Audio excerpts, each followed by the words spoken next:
really some great zombie stuff there with Monroeville and all that. That's true. The mall where they shot the original Dawn of the Dead, George Romero's Dawn of the Dead, is literally right across the parking lot from where the Pittsburgh Comic Con is going to be. And I will be there representing for Walking Dead TV podcast and the whole HHW LOD network, April 20th, 21st, and 22nd. And if you're a comic book inclined, Legion is sponsoring the trivia contest on Saturday afternoon in the big ballroom, the main ballroom of the convention center, giving away a lot of cool prizes to test your comic trivia knowledge. So come see us at Pittsburgh Comic Con. Very cool. And our final bit of news is not really news, but it's a casting rumor. We've mentioned in passing a character called the Governor, who is a character from the book who anyone who's read up to that point certainly remembers his character and everything that goes on around him, and we look very much forward to seeing the character on screen. And Robert Kirkman said he's definitely coming at some point, probably not till season 3. The rumor was that actor John Hawkes might be in talks to play the character, and that actually came around because Tom Savini, makeup guru, special effects guru, and an actor who was in the original Dawn of the Dead, he was in Zack and Mary at the Porno, he's been in a ton of small roles, and he looks a lot like the character he wanted to play. The Governor. He really did. He was jockeying for the position. And according to him in an interview, he said that I wanted to do it, but they let me know that they're actually looking at John Hawkes. A name you might not recognize, but if you see this guy, you've definitely seen him in a bunch of things. John, I know you like He's Found It Down. He plays Dustin Powers on that show. On Lost, he played the character of Lennon in the final season. He's been in a ton of movies like American Gangster, The Perfect Storm, and I believe he was also on Deadwood as well. Yes, he was. He played Cell-Star on Deadwood. He's a very good actor, and Robert Kirkman was quoted as saying that John Hawkes would be an excellent addition to any show. A kind of a coy answer. Now, since the story came out, Mr. Hawks' publicist released a statement saying, and I want to make sure I get this exactly right here, Hawks' publicist states quite plainly that, quote, John is not appearing on The Walking Dead, unquote, which is an interesting bit of worrying because it's true. He's not appearing on The Walking Dead. Presently. But it seems like a very coy answer. So if he does join the cast, certainly a very accomplished character actor who shares a very similar look to the Governor and would be an excellent addition, but so far it's still just a rumor. Hey, Brad, do you know who he's talking about when he says, yeah, I'm looking at it right now, and I don't think he looks anything like the Governor. I think that would be a huge mistake as far as getting somebody who looks like the Governor. Look at a picture of him from Deadwood. Talking about like when he's got the gray beard? Does he have the gray beard? It's more of a mustache, kind of like a Three Musketeers thing. This guy is a really good actor, though. He's very good at that, kind of changing his look. He is a very good actor. I do enjoy him, but I don't think he looks enough like the Governor. But, sometimes it doesn't matter if they look like the person they're trying to play. Luckily, we've gotten lucky with this show so far. Everybody looks like, the people in the comic, and I think it would be cool to have a Governor who looks like that too, but, whatever. Have we ever talked about the little rumor that went around that John Bernthal was attached to the new Frank Darabont show? I was just going to ask that, John, because I don't think we talked about it either. I know we had mentioned that Darabont was working on that new show for TNT, LA Noir, but I don't think we talked about Bernthal. Yeah, I think that came out like a day or two after we recorded that. The rumor is that Frank Darabont wants John Bernthal, and has possibly even signed John Bernthal to play the lead in LA Noir. And before it even comes up as couldn't he just do both? No. Just scheduling wise, it wouldn't be able to happen. Sometimes actors, with bit parts are able to do multiple TV shows at one time, but not main characters. It's 6 to 9 months of work to film a television show. And I would assume, granted it's an assumption, but after what happened with the whole Darabont situation and AMC and Walking Dead, they're probably not going to bend over backwards to help the guy out for a show on another network. Well, this sounds like it'd be a good opportunity to have another major character death on the show. At this point, it's still a rumor, so we don't know for sure. It's kind of, my granddad used to always say, where there's smoke, there's fire. And remember those rumors about the actor that was really mad that Frank Darabont was leaving, and so they decided to kill him off? It's just starting to look like there could be a little something here. Well, they finished shooting the whole season. Right, so he could know that he's dead in the next few shows, and so he's free to make other arrangements. Right.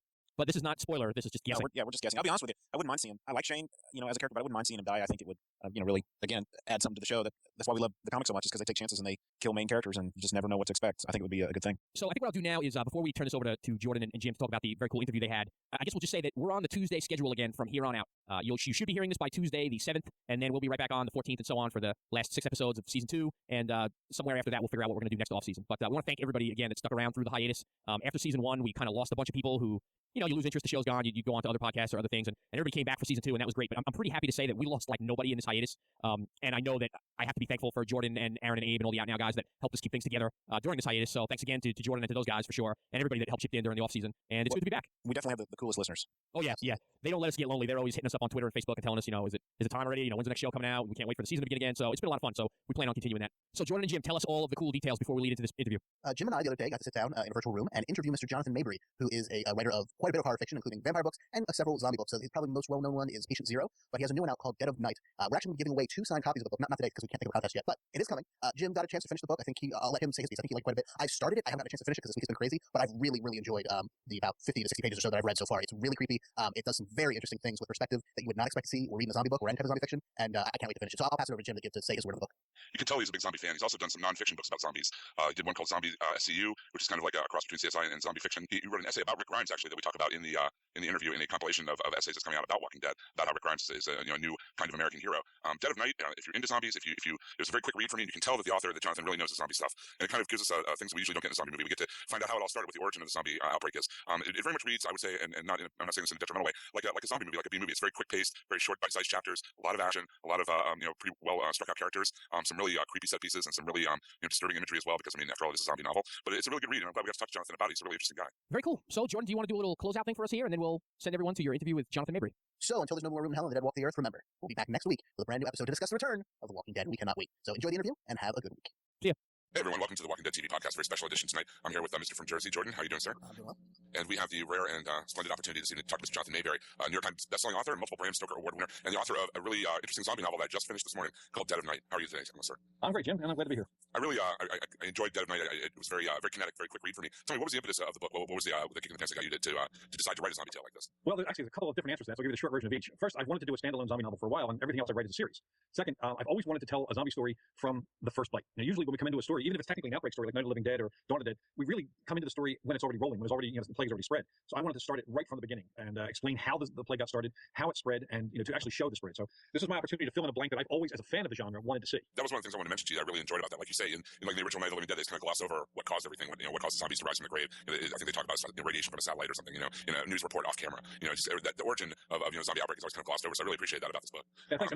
Wait, can I throw one thing in on that? I love George Romero, but he's not a science guy. But I'm kind of encouraged by one of his next projects. He's actually working with a scientist for his next film. A buddy of mine named Dr. Steve Schlossman, who wrote a brilliant book called The Zombie Autopsies. Romero's making that as his next film, and so it's going to be a science-based zombie film from Romero. And Steve was inspired to do that book because of my nonfiction book, Zombie CSU. So in a very, very indirect way, not to take anything away from Steve, it's nice that my noodling into my geek science has brought right back to George Romero. That's awesome. Yeah, it's fun. That's fairly fortuitous. Something else I noticed about Dead of Night that a lot of times we don't see in other zombie fiction, and I mean, we do the Walking Dead TV show on a weekly basis on our podcast, but something that's kind of glossed over there and in a lot of other zombie stories I've seen is a zombie from the zombie's point of view. That's something you give us early on in the book, and in a lot of different ways in the book. I don't want to give too much away about the storyline or spoil anything, but I thought that was a really cool twist on the genre that we really haven't seen a lot of. Well, it's not too much of a spoiler because we learned about some of that right about in the opening, the prologue. And or was it the second chapter, actually? Chapter 2. It was originally the prologue. I moved it to chapter 2 when I caught with that lengthy first chapter, which is one sentence long. I really wanted to explore what that experience would be. And I found a way to do it, which also allows me to play with a metaphor for the horrors of Alzheimer's and dementia, when you become detached from your own life and the people around you, but you're still part of that life in a way that's deteriorating. And I thought that was a horrible idea, a horrible concept that goes on in real life. And I wanted to explore that in fiction. But at the same time, I in a couple of my books, I've tried to give it a slightly different view of the zombie while still remaining with the Romero slow shuffling zombie. And even though we're afraid of them and have to fight them, I never wanted to get too far away from the fact that they were actually human beings. And the storyline that I use in there with the Hollow Man allows me to do that. It's even a greater tragedy that these aren't just monsters; they were people. And I explored in Dead of Night, and I explored it in a different way in my Rotten Ruin teen series. There was a really good scene with one of the best character names I've heard in a long time, Desdemona Fox, where she's standing off in her trailer with all the weaponry, and she's trying to kill off these zombies, and she realizes, oh, that's the guy from the hardware store. That's Arnold from up the street at the gas station, and here she is having to make sure she secures headshots of all these people that just a few days ago she would have waited and said hi to. Yeah, again, another really cool aspect of the zombie mythos that you exploited to get good tension here. It would really tear pieces out of a person's soul to have to kill the folks they know. And I don't think that's really dealt with enough in some of the zombie fiction that's out there in films. You see it once in a while when a beloved character gets infected and dies, like Roger in the original Dawn of the Dead. Sure. But to continue having to fight your way through people who you were friends with, every time you got a headshot, you'd be putting a hole in your own heart, so to speak. And I wanted to cover that as well because the characters, even though some of the characters may survive the end of the book, they're not going to survive unscathed. They're going to be marked by it forever. Absolutely. Another way to use that zombification from the zombie's point of view is that one scene again. Spoil too much, but with Homer, once he's come back to life, as it were, the red mouth and the black eye, and like how he just gets, I don't know, his descent into madness is also his descent into zombiehood. You know what I mean? I just thought that was a cool parallel there. Yeah, thanks. It's fun with that character because he's the one person who actually has found himself in the middle of the zombie apocalypse. It's actually brought him to where he always thought he was going to be, and he's a happy camper. But he's also a damaged and sad character. There's a scene where a reporter, Billy Trout, is talking to Homer's aunt, and we get to see some of the damage that created the monster that Homer is. I mean, he didn't start off that way. He was so badly abused that he was damaged beyond repair. We see that tragedy as well. To go back to chapter 2, because that's so early in the book, that was a fascinating chapter, of course, but also very horrifying. How do you put yourself in a mindset to write from the zombie POV like that? Well, writers are damaged people to begin with.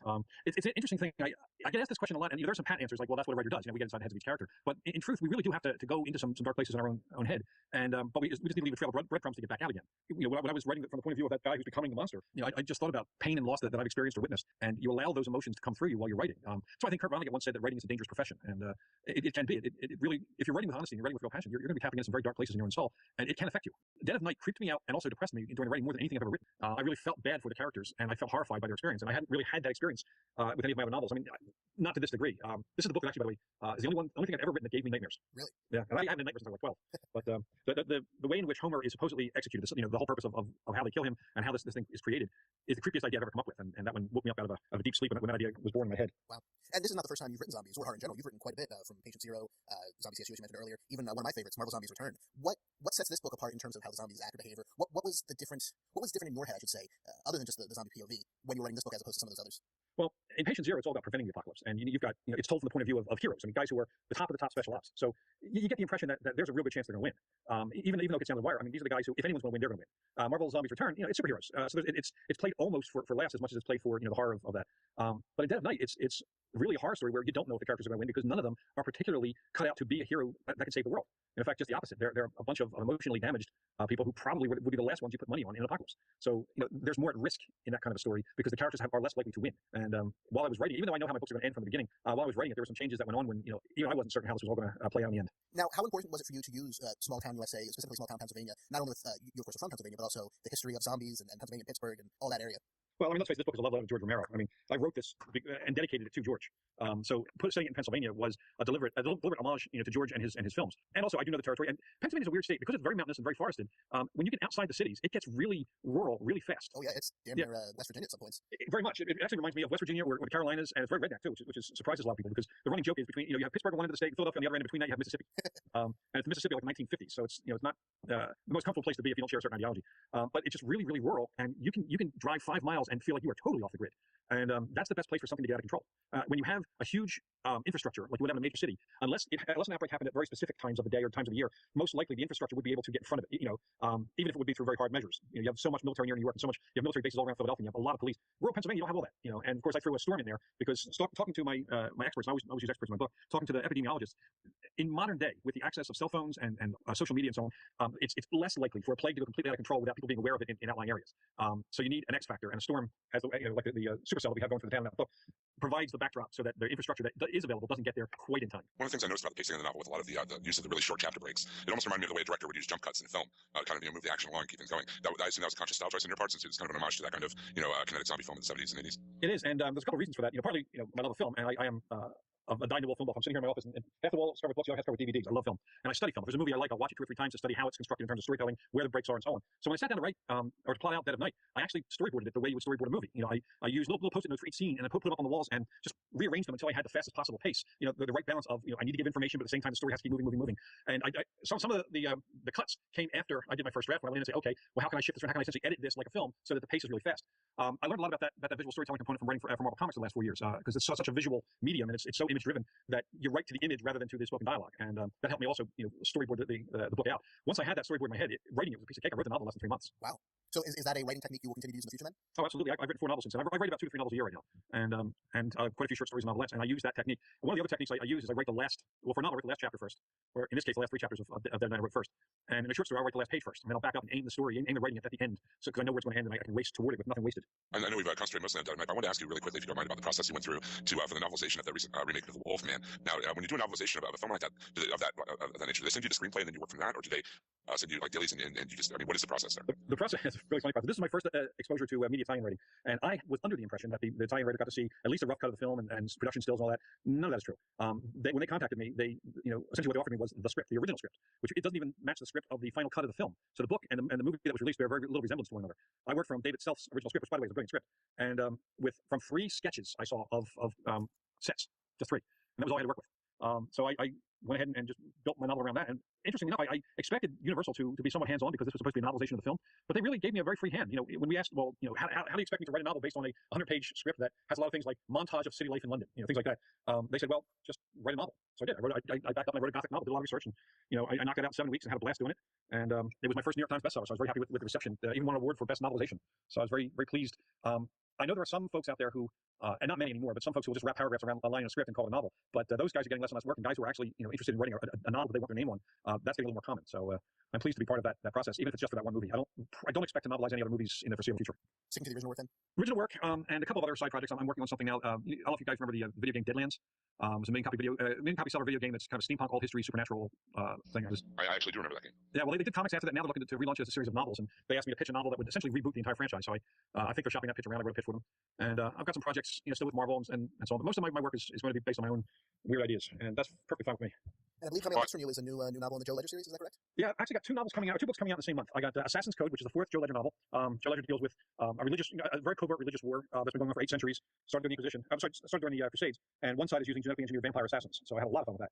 The other book that comes out right at the same time is called V Wars, which is a shared world book. I created the world and wrote the framing story, and then we got 7 other writers coming to write stories set in the same world. And it's a modern day story with vampires, but scientifically accurate vampires. Like, we probably a pretty good way for vampires to exist. And now there's a new race war between humans and vampires, and they both come out. That's V Wars. coming out from IDW, and Assassin's Code comes out from St. Martin's, both in April. Now, when you call it a shared world, do you mean that other people will be writing books in this world, or that in the book there are multiple stories from multiple authors? The book has multiple stories. There's 8 writers in the book, but all the stories are set in the same world using the same circumstances. This play, and my story, Junk, frames each of the stories. So it opens and closes the book, and there are bits and pieces of that story scattered throughout. So it's we keep coming back to the the overarching story. And we got some great writers: Nancy Holder and Scott Nicholson and John Everson, James A. Moore, Von Navarro, and Gregory Frost all did stories for it. And boy, did they knock it out of the park. Keith Canada also did a story, and it's great. And we have Dacre Stoker, the grandnephew of Bram Stoker, writing introduction for us. Oh, very nice. Yeah. You've written quite a bit of both zombies and vampires. Do you have a preference in terms of not necessarily what you write, but if there's a new zombie movie out and a new vampire movie out, which one do you go to first? Probably the zombie film, because there are more zombie movies I like than vampire movies. Zombies are scarier on film because vampires have been romanticized to the point that they're not as scary anymore, and I want my vampires scary. I don't Twilight. well, and they did it with they tend to do it with a lot of vampire stuff. Much as I love True Blood, because I'm friends with Charlene Harris, it's more of a romance, and I like my vampire scary. So my favorite vampire novel of all time is Salem's Lot, and that's by no means a romantic vampire. Charismatic, yes. Romantic, no. I've written 6 books on vampire folklore, so I know a lot about the subject. I know how scary the vampires of folklore are, and very few novels ever touch on those types of vampires. They usually touch on the Hollywood retread. The things like being afraid of the cross, and not being allowed to enter unless invited. All that stuff is made up by Bram Stoker. It's not part of the folklore. So I like vampires that are older, scarier, and more interesting. And we do that some in V-Wars, and I've got a vampire project that I'm pitching. My agent is about to pitch for a young adult that's got some pretty scary vampires in it. Now, to jump back to Dead of Night here, not to give anything away about the ending at all, but would you be interested in not necessarily writing a direct sequel, but writing in this universe again? Well, I already have, actually. I have a story. There's an anthology called 21st Century Dead, which was out, I believe, in June, edited by Christopher Golden. And I have a 12,000-word novella called Jack and Jill, which is set during the events of Dead of Night. And I have a couple of short stories that are kind of unofficial sequels to Dead of Night. One is called The Wind Through the Fence, which is an e-story that's available online. And the other I just sold to a magazine, but I can't announce which magazine because they're about to do a big announcement of it. But the story's called Choke Point, and it takes place probably about 4 hours after the end of Dead of Night. And I will be doing more short stories tied to the world. We are in discussions about a possible sequel. Okay. Possible picking up the story with other characters. I'm not sure which. I have a lot of ideas, and a lot depends on what the publisher wants. Now, if somebody's never read a zombie novel before, maybe they've seen some movies, maybe they've seen Walking Dead, why should they check out a zombie novel? Because it's not going to be what they think it is. Most people think zombie novels are all about the gore. It's just chomping, gore. And they're not. Most of the better zombie novels out there, and I can point to a bunch. Breeders by Scott Brown, World War Z by Max Brooks, Dead City by Joe McKinney. These are books that are about the experience of people in crisis. And that's what good zombie fiction is. It allows us to take a shared crisis that's so big it impacts everyone's lives. And then we put characters in that situation, and we see what happens when that type of circumstance unfolds. Because during our regular lives, we have these affected personalities. We're one person with our wife, or one person with our boss, one person with the public. We have different roles we play. But you put us all in a crisis situation, all that just gets torn away, and you see who we really are. And a zombie apocalypse story allows us to have that kind of a dramatic setup where every character is reduced to who they actually are. So we have a real human drama unfolding, and that's what zombie stories have always really been about. That's what Romero started with Night of the Living Dead. Yeah, there's gore in it. But if you match the gore in all of the Romero films against the opening of Saving Private Ryan, they pale in comparison. Saving Private Ryan proved that you can put gore in a film as long as the film matters. The story, needs it. Schindler's List, Holocaust films, they have tremendous, gore in them. The gore is not the point. The point is the human suffering, the human experience. Well, that's what zombie stories are about. So if people would stop reacting to their preconceived notions of what zombie stories are and try one, they will probably be very impressed with the quality of storytelling that so many writers today are bringing, and the insights into the human experience. And I hear this a lot, by the way, from librarians and reviewers and folks all across the country. I must hear it 20 times a week, people saying, I read a zombie book and I just didn't want to, but they told me I had to, and I read it, and wow, it made me cry, or just made me think, or, I'm not hearing anyone say it made me throw up. That I'm not hearing. So if they give it a try, they will be pleasantly surprised, and they will, yes, rough stuff, but, there's a lot of things in the world in life that are rough. This is a story about real people. We just use the zombie apocalypse to be able to tell that deeper story. Now, Mr. Mary, can you tell us a little bit about Triumph of the Walking Dead? Yeah, that's a wonderful new project that just came out. It's a collection of essays by writers of all kinds, including some philosophers, on The Walking Dead, the comic and the TV show. It's edited by Jim Louder, and each of us was asked to take a subject and really go deep into an exploration of it. I chose to do an essay on Rick Grimes as a charismatic leader. Like, what are his leadership qualities? Is he a leader worth following? If so, why? And I had some fun with it. There's a little bit of snarky humor in there, but there's also a lot of fun with exploring the dynamics of that character. Robert Kirkman created a marvelous character, and in the TV show, the actor and the scriptwriters have taken that character in some intriguing new directions. So I think Rick Grimes is a real landmark character that's going to be remembered for a long time. And this book, Triumph of the Living Dead, has an essay on that, essays on all sorts of topics. It's in trade paperbacks, absolutely worth grabbing. I'm sure our listeners will be very interested in that for sure. Well, we've taken up more than enough of your time, Mr. Mabry. We want to thank you so much for coming on. My pleasure. Where can